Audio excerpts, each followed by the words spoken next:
तरीके से question number 7 अब पहले कर रहे हैं, ये 2 के बाद 7 कर रहे हैं तो 7 मेंशन कर दिए। पेयर ऑफ वर्ड्स ये भी लिखने हैं, जैसे मैंने आपको बताया था कि आपने साथ में मेंशन करना है कि क्वेश्चन नंबर 7 में ये चीज है। पेयर ऑफ वर्ड्स उसके बाद इस तरीके से मार्कर के साथ लिखे और साथ ये चीज मेंशन करें। जो भी पहले करने हैं, पहला, दूसरा, तीसरा, आप वो वैसे मेंशन कर सकते हैं। क्वेश्चन नंबर 7 आपकी तरफ।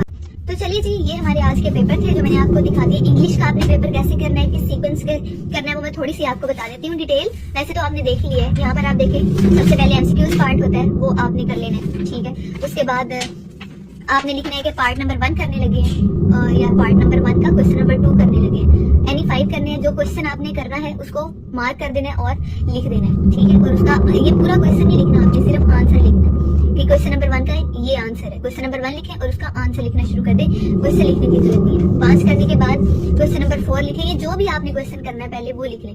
अब मैं सीक्वेंस से बता देती हूँ। क्वेश्चन नंबर 4 है तो आपने पहले लिखना है क्वेश्चन नंबर 4, फिर उसके नीचे लिखना है समरी बड़ा सा करके, फिर उसके नीचे लिखना है ट्राई अगेन, उसके बाद उसकी समरी पूरी डिटेल आपने लिख देंगे। उसके बाद ऐसे करना है, नहीं करना तो छोड़ दें, क्वेश्चन नंबर 6 पे आ जाए, बड़ा सा कर दें और सामने नीचे लिख दें कि इनडायरेक्ट, बस इतना ही लिखना है, समझ आ जाएगी। इनडायरेक्ट फॉर्म आ जाएगी, टीचर को समझ आ जाएगी कि आप क्या बताना चाह रहे हैं। उसके बाद आपने 5 करनी है, इनमें से तो जो भी आपने पहले करना है वो पार्ट आपने मेंशन कर देना है और फिर उसको सॉल्व कर लेना है, ठीक है। उसको याद ये भी लिख लें, अगर आपके पास टाइम नहीं है तो आप क्वेश्चन नंबर लिखें और ये ना लिखें कि he said me you always stay happy, ये लिखने की जरूरत नहीं है। क्वेश्चन नंबर 1 लिखें और इसको इनडायरेक्ट फॉर्म में चेंज कर दें। उसके बाद है क्वेश्चन नंबर 7 करना है तो आप लिखें क्वेश्चन नंबर 7। ये चीजें आपने जरूर मेंशन करनी है कि ये वाला क्वेश्चन है और उसका ये पार्ट कर लेना, ठीक है। एनी 5 जो भी आपने पेयर ऑफ वर्ड करना है तो आपने क्वेश्चन नंबर 7 लिखने के बाद पेयर ऑफ वर्ड लिखने हैं, फिर उसके बाद जो भी पेयर ऑफ वर्ड पहले लिखना है उनको मार्कर के साथ मेंशन करना है और फिर उनको आगे पेन के साथ उनकी आगे डिटेल लिखनी है। इस तरीके से क्वेश्चन नंबर 8 है, क्वेश्चन नंबर 8 लिखें, उसके बाद लिखेंगे ट्रांसलेट इनटू इंग्लिश, बस इतना ही लिखना है मार्कर के साथ, फिर उसके बाद पेन के साथ इसकी ट्रांसलेशन कर लेंगे।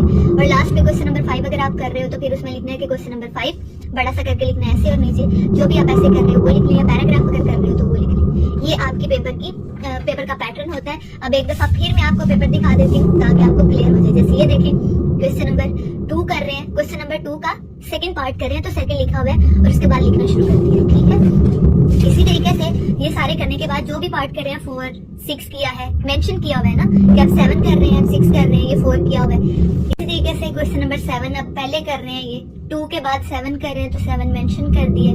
पेयर ऑफ वर्ड्स ये भी लिखने हैं, जैसे मैंने आपको बताया था कि आपने साथ में मेंशन करना है कि क्वेश्चन नंबर 7 में ये चीज है। पेयर ऑफ वर्ड्स उसके बाद इस तरीके से मार्कर के साथ लिखें और साथ ये चीज मेंशन करें।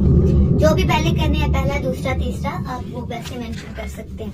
क्वेश्चन नंबर 7 आपकी तरफ आते हैं 8, उसके बाद किया है ट्रांसलेशन, इन्होंने पहले कर ली है तो लिखा हुआ है ट्रांसलेट इनटू इंग्लिश और इसकी ट्रांसलेशन की इंग्लिश में एम भी उन्होंने लिखा हुआ और ये कैपिटल में आना था, आप भी मिस्टेक मत कीजिएगा बेटे।